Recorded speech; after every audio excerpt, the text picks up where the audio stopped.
Ikaze ku bakunzi bacu, iyi ni Rubavu Buy and Sell, ni Emmanuel nk'ibisanzwe. Twabazaniye imari mu mujyi wa Gisenyi. Twabazaniye imari nziza cyane, igipangu kirimo amazu menshi ushobora kwinjiza agatubutse ku kwezi guhera ku 600 kuzamura. Ushobora kuyabona nuramuka uguze iki gipangu kuri $75,000,000. Ni hano mu mujyi neza, umujyi wa Gisenyi hafi na station Marine. Iki gipangu niho giherereye, kirimo amazu, parcelle nini ni metero kare 500. Ahantu heza cyane hafite agaciro, hameze neza hano mu mujyi wa Gisenyi.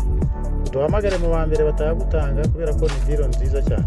Duhamagare kuri nimero zacu cyangwa se udusangire aho dukorera, tujyane gusura hano hantu higurire kuri $75,000,000 zonyine. Ni heza kandi ni hanini, harimo n'amazu yinjiza amafaranga ku kwezi.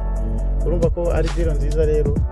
Ntutinde batagutanga, hamwe natwe rero wakigurira iki gipangu ukishyura $75,000,000 zonyine. Duhamagare udukurikirane ku mbuga zacu zose, yaba no kuri YouTube urahadusanga.